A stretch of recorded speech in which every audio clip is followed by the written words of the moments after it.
어머니와 사별하고 시골에서 홀로 사십니다.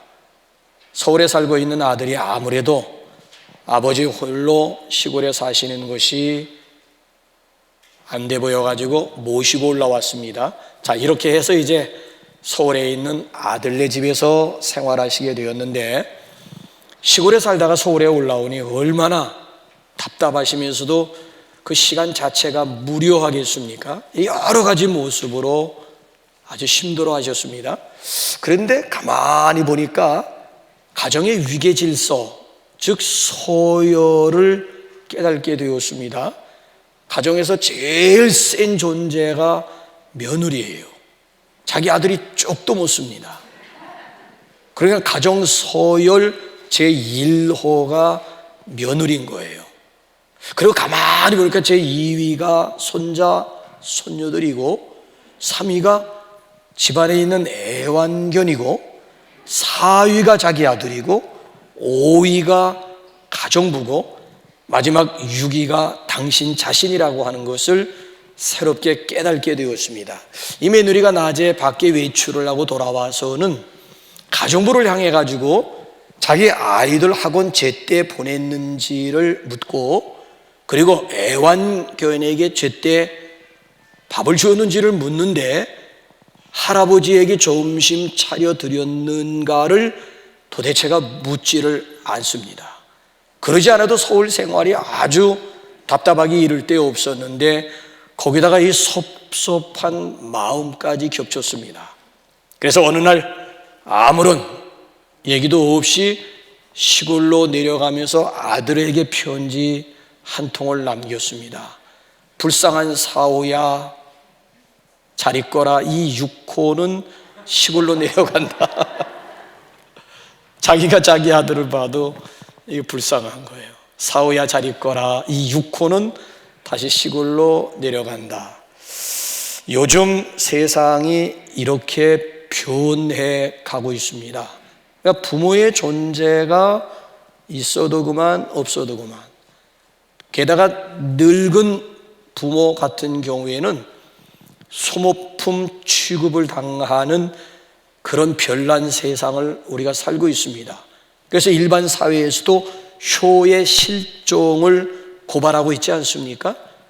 그러니까 효가 땅에 떨어졌다라고 하는 얘기를 우리가 흔히 지금 들으면서 살고 있습니다.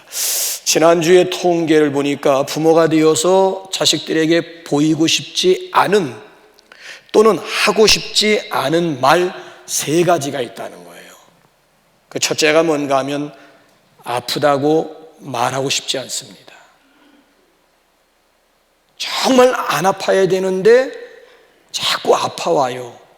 몸이 아픔에도 불구하고 자식들에게 아프다는 말을 못합니다.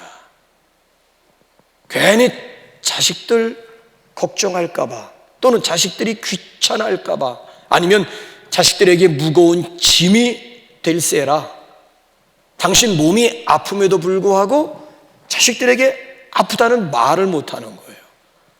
두 번째로는 외롭다고 말하고 싶지 않아요. 나이가 들면 들수록 자꾸 외로워지는, 자식들이 아무리 많아도 외로운 건 외로운 거예요.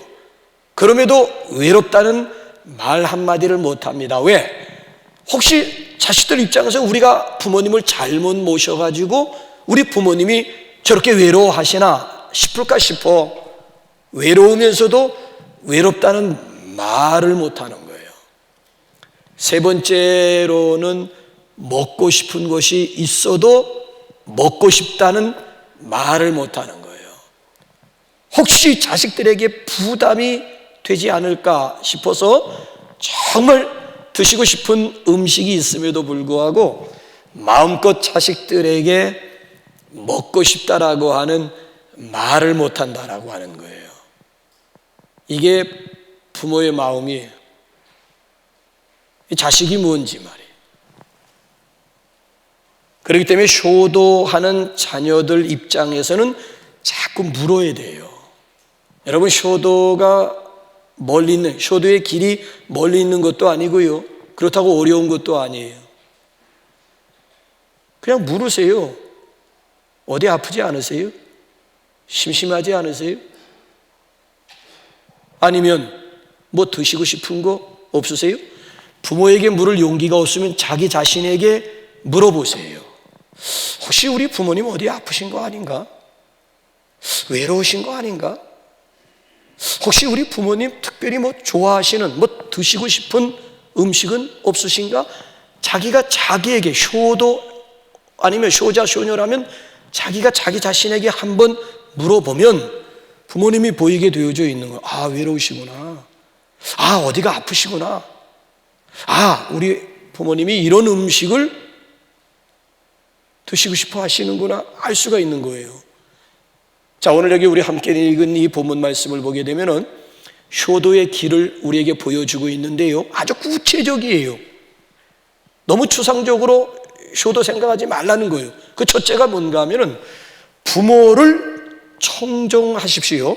자, 22절 한번 상반절 다시 한번 보세요. 오늘 본문 시작. 너를 낳은 아비에게 청정하고.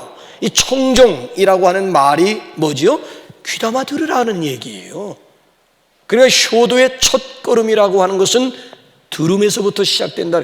부모의 말씀을 경청하는 거예요. 말씀하세요. 제가 듣겠습니다. 어느 가정이 미국으로 이민을 갔는데 그 자식을 따라서 간 노 어머니가 계세요. 근데 미국에 간 지 몇 개월 만에 병에 걸려가지고 입원을 하시게 되었습니다. 무슨 병이냐고요? 말 못하는 병. 그러니까 미국에 이민을 갔으니까 아들과 며느리는 직장 생활을 하는데 일주일 내내 얼굴 보기 힘들어요. 왜냐하면 새벽부터 나가 밤 늦게 집에 돌아오니까 이 아들 내외 얼굴 보기 힘들고요. 그나마 손자 손녀가 있는데 함구령이 내려진 거예요. Don't speak Korean again. 그러니까 영어를 배우기 위해서 집 안에서는 물론이고 집 밖에서 일체 한국말은 하지 마라. 바디랭귀지를 한다 할지라도 영어에 마스터하기까지는 집안이고 집 밖이고 일체 절대 한국말에서는 안 된다라고 하는 함구령이 내려지게 된 거예요. 그러니까 이 할머니는 졸지의 벙어리 아닌 벙어리가 된 거예요. 자, 이것이 이제 몇 달 이어지면서 결국 그것이 병이 되어가지고, 그래서 병원에 며칠 입원해 계셨는데, 병원에 계시면서 글쎄 병원 밖에 있는 나무들을 바라보면서 종일 대화를 했다는 거예요. 얼마나 외로우셨으면, 아니 글쎄 나무와 대화를 했겠느냐는 거예요. 요즘에는 웬만한 가정들마다 반려동물들을 키웁니다. 이 집안에서 이 동물을 키우게 되면 몸에는, 건강에는 별로 좋지 않았는데 정신적으로는 이롭다면서요. 현대인들의 우울증이라고 하는 것은 위험 수위를 벌써 넘어가고 있는 거예요. 근데 집안에 이렇게 강아지가 되든 고양이가 되든 간에 좌우지간 반려동물이 있게 되면은 정서적으로 좋다는 거예요. 그러니까 우울증을 예방할 수도 있고 우울증 가운데서 치료의 기능이 있다는 거예요. 왜? 하루 종일 그 짐승하고 대화를 나누는 거예요. 근데 사실 생각해 보면 이거 정말 서글픈 현실이 아닐 수가 없습니다. 사람과 사람과의 만남이라든지 대화가 없어, 대화할 대상이 없어가지고 집안에 동물을 집어넣고 그리고 짐승하고 하루 종일 대화를 나눈다. 이거 정말 서글픈 우리의 현실이 아닐 수가 없는 거예요. 그래서 이젠 더 이상 짐승을 짐승, 동물을 동물이라고 얘기하지 않고 사람에게 반려자가 있듯이 짐승에게도 반려동물 해서 가족의 일원으로 인정을 해주고 있는 그런 현실이에요. 저는 지금도 반성하고 있는 것 가운데 하나가 뭔가 하면은 제가 젊었을 때에 이 점에서 저희 어머니에게 제가 불효를 행한 불효자입니다. 젊었을 때 어머니가 무슨 말씀을 하시려고 하면 중간에서 그건 꼭 알았어요. 그래도 어머니 계속 알았다니까요. 톤이 달라져요. 알았어요. 그래도 계속해서 얘기하게 되면 톤이 한 톤 올라가. 알았다니까요. 그러니까 부모님의 말씀을 잔소리로 받아들인 거예요. 하시고 싶은 말씀도 다 하시지 못하도록 중간에 끊어버렸어요. 지금 생각해도 참 불효막심할 수가 없고, 이것처럼 못된 자식, 못된 자세가 세상에 어디에 있겠느냐라고 하는 얘기예요. 그걸 전부 잔소리로 받아들였으니까요. 어느 책에 보니까 이런 얘기가 있어서 제가 더 크게 뉘우쳤는데, 노인들은 당신이 하신 말씀을 30분까지 기억한답니다. 30분밖에는 기억하지를 못한다는. 그러니까 조금 전에 얘기했던 것을 또 얘기하시고, 어제 얘기했던 거 오늘 와서 또 하고, 며칠 전에 하셨던 말씀을 오늘에 와서 또 하고. 그러니까 듣는 입장에서는 이거 한두 번도 아니고 똑같은 얘기를 계속 반복하니까 힘든 거예요. 아주 지겨운 거예요. 저 얘기 계속 조금 전에 했던 얘기인데, 아니 어제 했던 얘기인데, 아니 며칠 전에 했던 얘기인데 오늘에 와가지고 또. 자 보세요. 듣는 입장에서는 이게 참 힘들. 또 말씀하시는 부모 입장에서는 처음이야 그게. 왜? 30분밖에 기억하지 못하니까. 그러니까 당신은 처음 하시는 것처럼 얘기하는데, 자식 입장에서는, 듣는 입장에서는 그 한두 번이, 좋은 얘기도 한두 번이지, 좋은 얘기를 계속 반복한다면은 이것 또한 들어드린다라고 하는 것이 쉽지 않다라고 하는 거예요. 그래서 우리 가운데 우리 부모님이 살아계시는 우리 성도님들이 계시거들랑, 저는요 지금 어머님의 잔소리가 그리워요.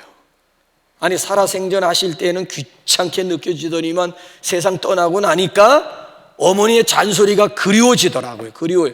이게 뭔 심보인지 모르겠어요. 어머니의 잔소리가 그립다라고 하는 거 여러분 이해가 되십니까? 그러니까 부모님이 살아계신 분들은 처음 듣는다 그렇게 생각하시고 들어드리는 거예요. 뭐 이치에 맞느냐 안 맞, 똑똑한 척 하지 마세요. 이치 따지지 말고 그냥 어머님의 말씀이고 아버님의 말씀이기에 자식된 도리, 자식된 입장에서는 들어드리는 것 그 자체가 바로 효의 첫걸음이라고 하는, 부모를 청종할 것을 여기서 말씀하고요. 그 다음에 두 번째로는 부모를 경히 여기지 마십시오. 자 22절 하반절 또 한번 보세요. 시작. 내 늙은 어미를 경히 여기지 말. 경이라고 하는 말의 뜻이 뭐예요? 가볍게 여기지 말라는 거예요. 저 뜻은 뭐예요? 부모를 중히, 아니 귀히 여기라고 하는 거예요. 자 10계명 5계명이 뭐예요? 두 돌판 가운데 그렇잖아요. 1계명부터 4계명이고 5계명부터 10계명. 그래서 약속 있는 첫 계명, 두 돌판 가운데 제일 먼저 나오는 계명이 뭐예요? 내 부모를 공경하라예요. 여기 공경이라고 하는 말이 구약 히브리어를 보게 되면 키베드라고 하는 말인데, 이 히브리어 키베드는 무슨 뜻을 가지고 있냐면 무겁게 하다, 존경하다, 영광스럽게 여기다라고 하는 그런 뜻을 가지고 있어요. 그래서 어떤 분이 사람의 몸에 있는 간 있잖아요. 간이라고 하는 것이 바로 키베드에서 파생되었다라고 얘기를 해요. 자, 우리 머리끝에서부터 발끝까지 여러 기관들이 있는데 어느 기관 하나 소중한 게 없어요. 쓸개도 다 소중한 거예요. 맹장 이거 필요 괜히 있어가지고 괜히가 아니야. 다 쓸개도 사람 몸에 필요한 것이고 맹장조차도 다 필요한 기관이에요. 그런데 여러 기관이 다 소중하지만 그 중에 가장 소중한 기관이 간, 눈에 보이지 않는 간이라는 거예요. 이 간은 피를 만들어 내는 것이고 피를 보내는 이 역할을 하게 되는데, 이 간이 상한다든지 간이 붓게 되면, 간땡이가 부면 결국 사람은 죽는 거예요. 근데 이 간이라고 하는 놈은요, 이게 보통 둔한 게 아니야. 자, 우리 몸에는 자각 증상이라고 하는 게 있어요. 모든 병은 다 자각 증상이 오게 되어져 있어요. 근데 유일하게 딱 한 기관만큼은 절대 자각 증세가 없어. 이 간이라고 하는 것은 자각 증세를 보이질 않아요. 그래서 벌써 사람 얼굴 색깔이 달라졌다, 뭔가 속에 이상이 생긴 것 같다, 이미 때는 늦은 거예요. 이미 벌써 장산날 받아 놓은 것이나 다를 바가, 그만큼 이 둔하면서도 더딘 기관이 간이. 그러면서도 이 간이 얼마나 우리 몸에서 중요한 역할을 하는지 몰라요. 특별한 보살핌이 필요한, 특별한 관리가 필요한 몸의 기관이 바로 이 간이라고 하는 거예요. 그래서 여기 보면 간을 우리가 중요하게 생각하고 간을 귀하게 여기듯이 오늘 여기 본문 말씀을 보게 되면 부모 공경이라고 하는 것이 그렇다는 거예요. 부모를 결코 가볍게 취급해서는 안 되고 아주 중하게, 아주 귀하게 여겨야 할 대상이 바로 우리의 부모라고 하는 얘기. 결국 늙은 부모를 경히, 늙은 부모를 소모품 취급하지 말라라고 하는 이야기예요. 여기에 바로 두 번째 쇼의 길이 있고요. 자, 마지막 세 번째는 부모를 즐겁게 하십시오. 자, 우리 한번 25절 다시 한번 읽어보실까요? 시작. 내 부모를 즐겁게 하며 너를 낳은 어미를 기쁘게 하라. 내 부모를 즐겁게 하면 너를 낳은 어미를 기쁘게 하라.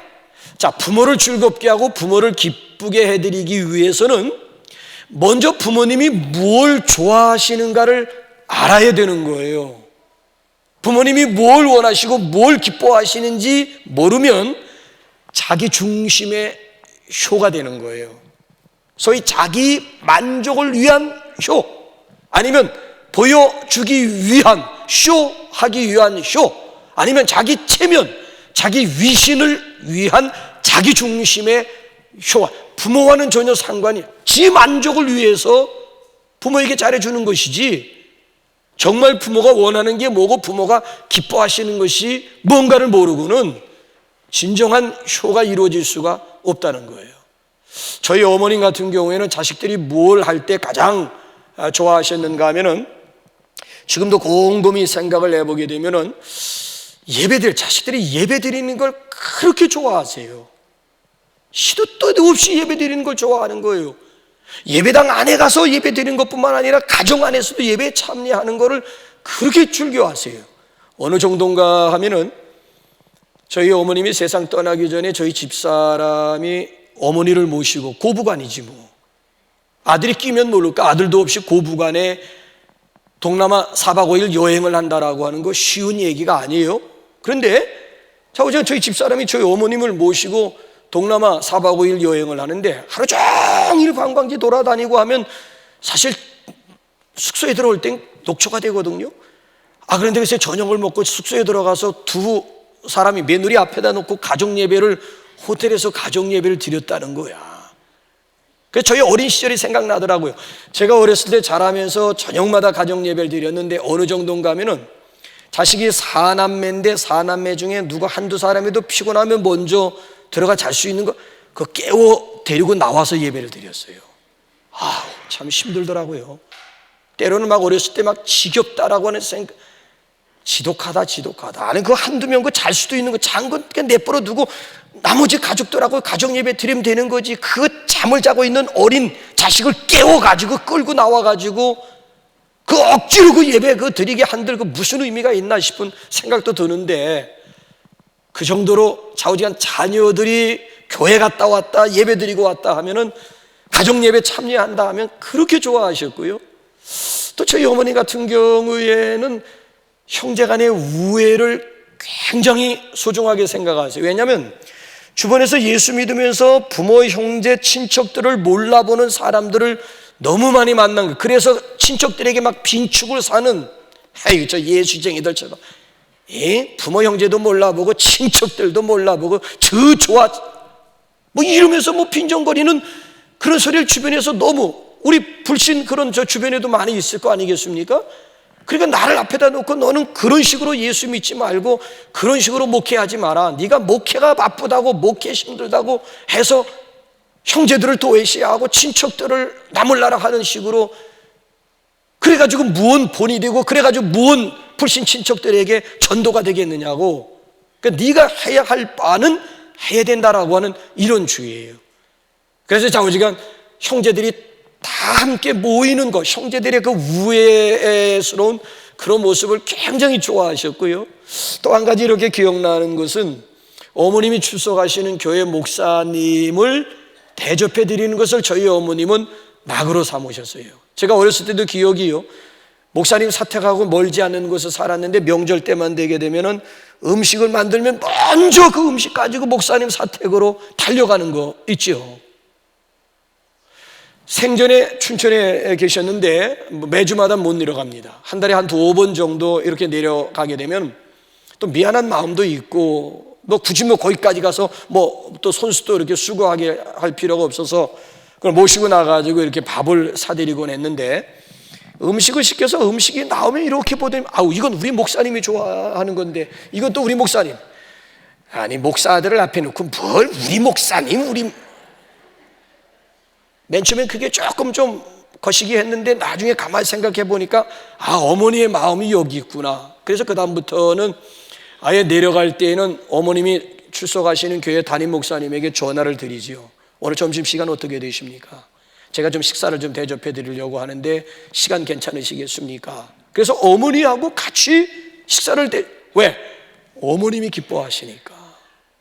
그 목사님하고 나하고 무슨 관계가 있겠습니까? 어머니가 좋아하시니까.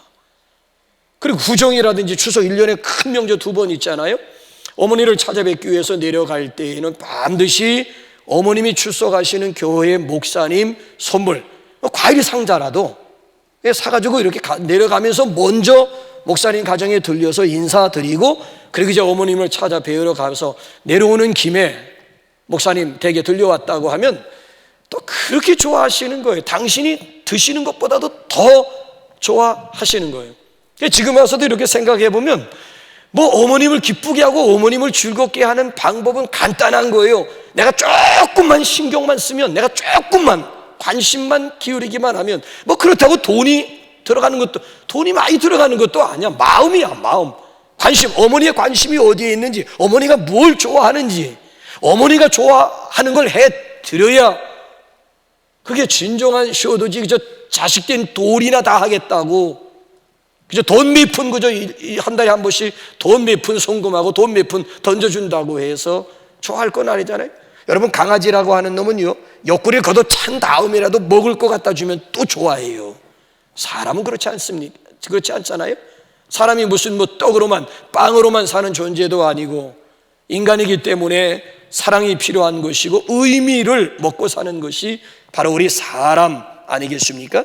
그래서 어쨌든 좌우지간 오늘 여기 본문 말씀을 보게 되면은 어머님을 부모를 여기 지금 기쁘게 하는 방법은, 부모님이 좋아하시는 것이 무엇인가를 여기 지금 살펴보라고 하는 이야기예요. 여러분들 같은 경우는 어떻습니까? 여러분들의 부모님은 무엇을 좋아하십니까? 생각해 보면 여러분들의 부모님은 뭘 기뻐하시는가요?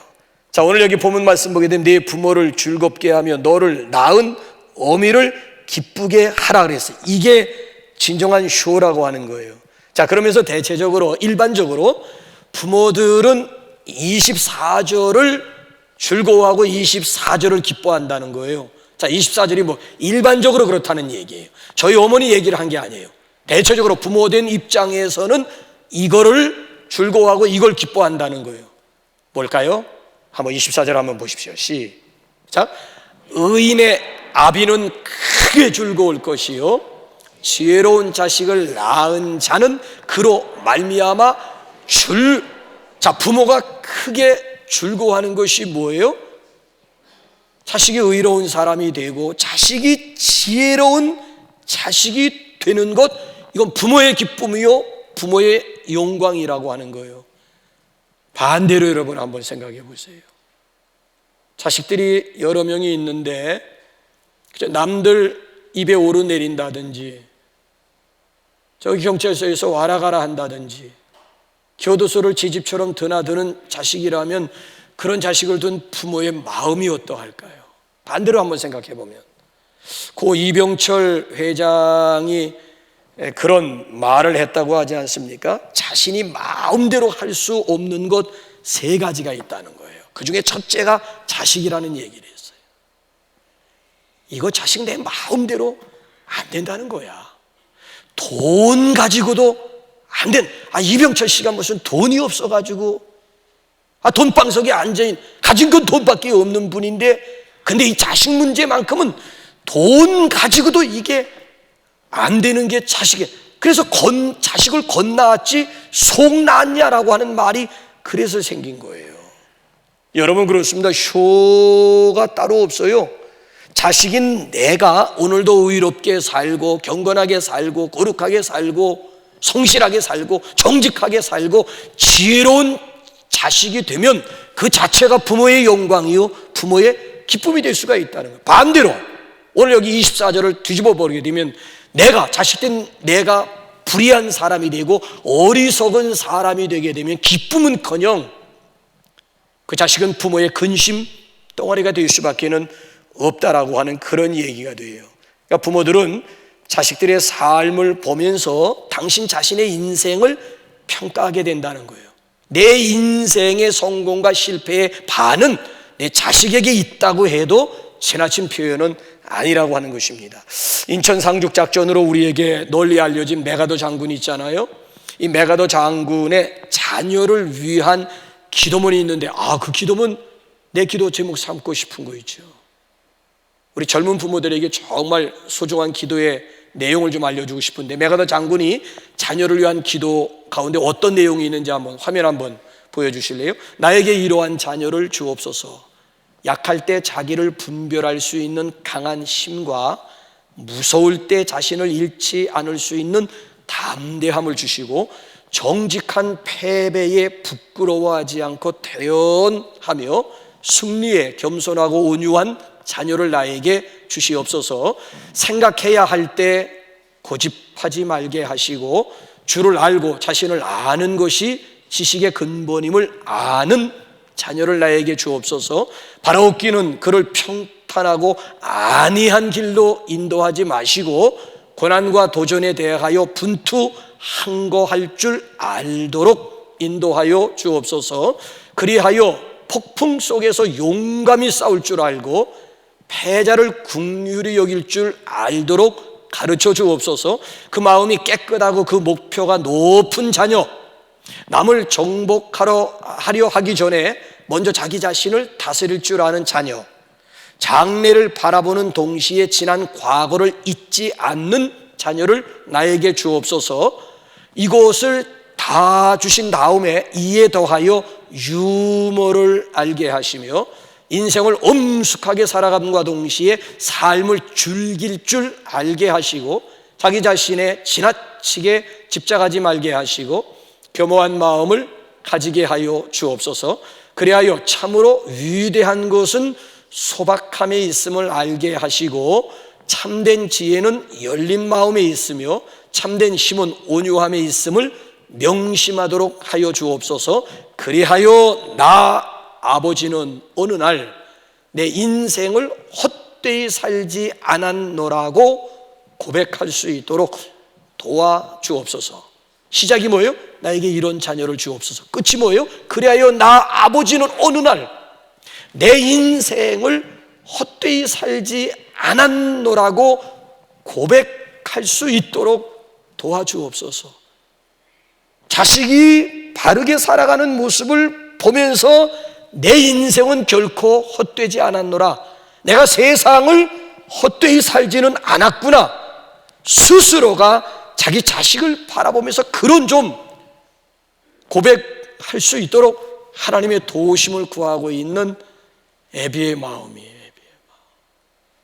메가더 장군이 세계 평화를 위해서 얼마나 큰 일들을 많이 했습니까마는 그거 다 그렇고 그런 거예요.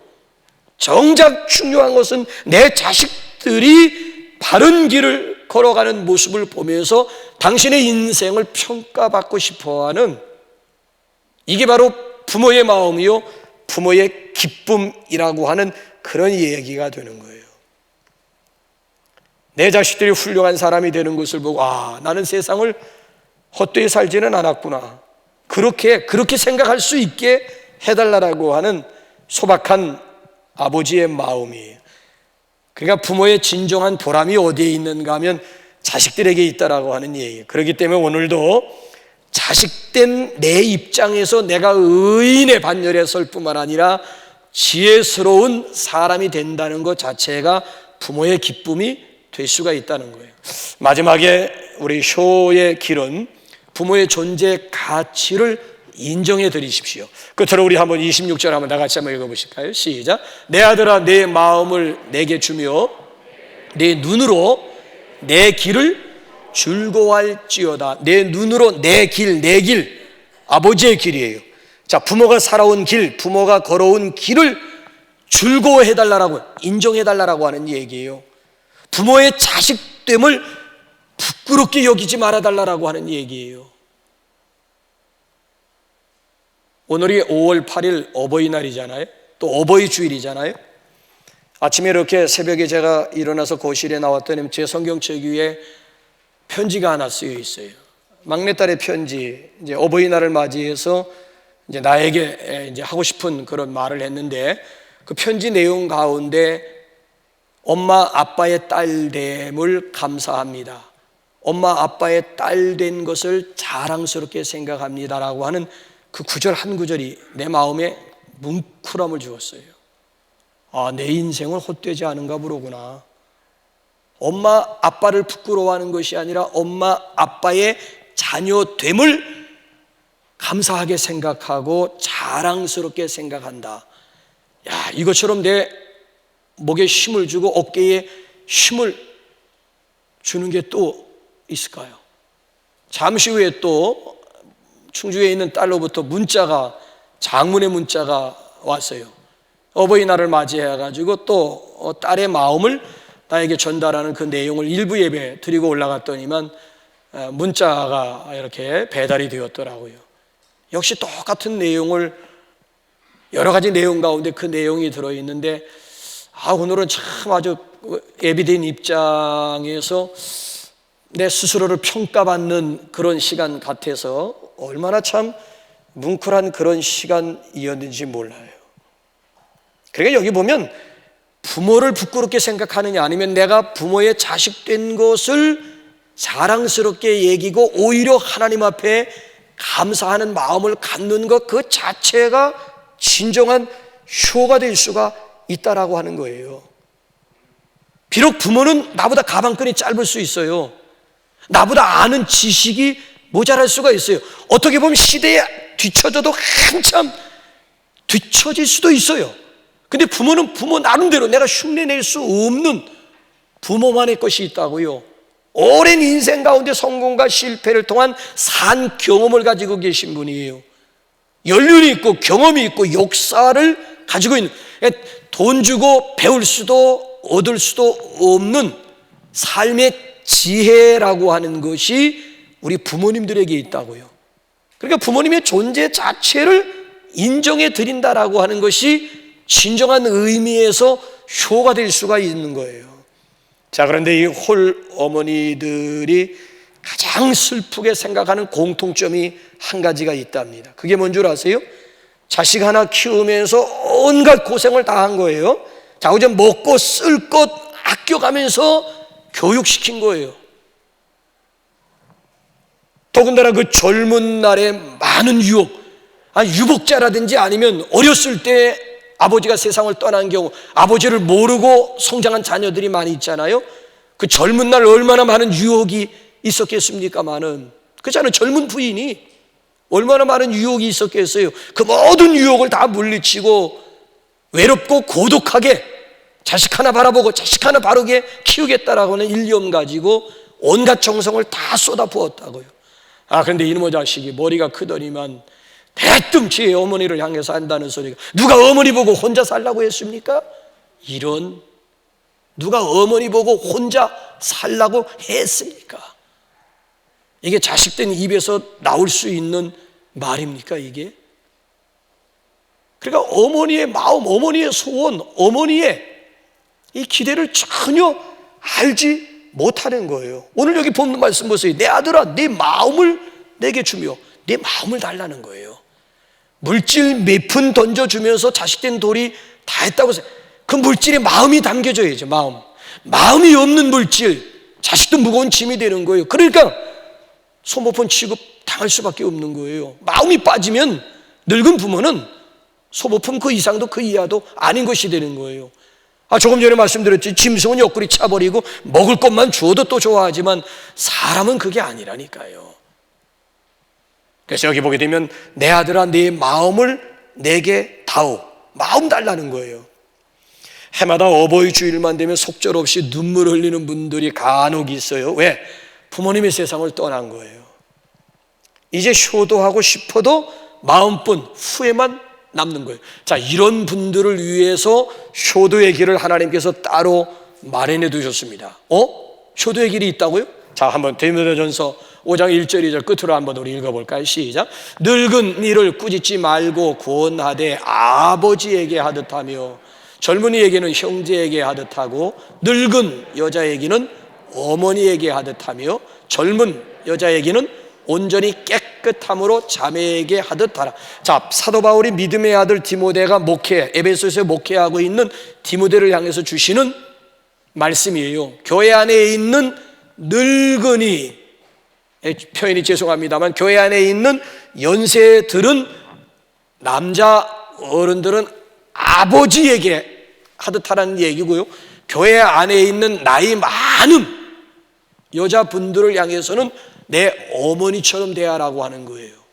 실제로 예수님께서 십자가에 달렸을 때에 그 밑에는 육신의 어머니 마리아가 울고 있는 거예요. 당신도 고통스러운 순간이지만 그 어머니, 울고 있는 어머니를 보면서 육신의 아들이었던 예수님의 마음이, 그래서 제일 사랑을 많이 주었던 요한 제자를 향해서 보라 내 어머니로다. 요한하고 마리아하고는 피 한 방울 섞이지 않은 거예요. 그럼에도 불구하고 예수님께서 마지막으로 요한, 내가 너 3년 동안 너에게 온갖 사랑을 내가 너에게 쏟아부었는데, 그 제자를 향해서 보라 내 어머니, 이 한마디가 떨어지자마자 요한이 마리아를 모셔다가 죽을 때까지 모십니다. 자기 어머니로 모셔요. 그래서 에베소에 가게 되면은, 디모데가 목회했던 에베소 도시를 소아시아 가보게 되면 마리아의 생각 모습이 아직까지도 고스란히, 여기서 돌아가실 때까지 여기서 디모데가 모셨다라고 하는, 요한이 모셨다라고 하는 그런 얘기를 해요. 로마서 16장에도 보면 사도 바울도요, 루포의 어머니는 곧 내 어머니라. 루포의 어머니는 루포의 어머니지 사도 바울하고 무슨 상관이 있어요? 그럼에도 루포의 어머니는 곧 내 어머니라. 그러면서 로마 교인들에게 루포의 어머니, 내 어머니에게 문안해달라고 부탁하는 그런 모습이 로마서 16장에도 나와요. 그러니까 혈육 관계를 초월한 부모 공경을 성경은 말씀하고 있는 거예요. 내 육신의 부모가 세상을 떠났다고 해서 후회만 하고 앉아있을 그럴 시간이 아니라는 거예요. 눈만 크게 뜨면 내 주변에 내 이웃의 어른을 공경하는 것이 곧 내 부모를 공경하는 길이 될 수 있음을 성경은 말씀하고요. 그것도 힘들다, 그것도 안 된다. 그러면 부모님 생전에 남겨놓으신 교훈이 있어요. 교훈이 생전에 잔소리처럼 느껴진 교훈들이, 귀에 그냥 못이 박히도록 자주 말씀하셨던 내용들이 있을 거예요. 그 부모님의 교훈을 받들어 오늘을 살아가는 것도 부모에게 효도하고 부모를 공경하는 길이 될 수가 있다는 거예요. 얼마든지 지난날의 나의 불효를 반성하면서 만회할 수 있는 그런 여지, 그런 시간이 우리에게 지금 남아있는 거예요. 바라기는 어떤 모습으로든지 간에 부모 공경을 통하여서 신구약 성경을 총망라해서 약속하신 놀라운 그런 축복을 우리 자자손손 누리면서 살아갈 수 있기를 주님의 이름으로 축원합니다. 우리 이 시간 우리 글로리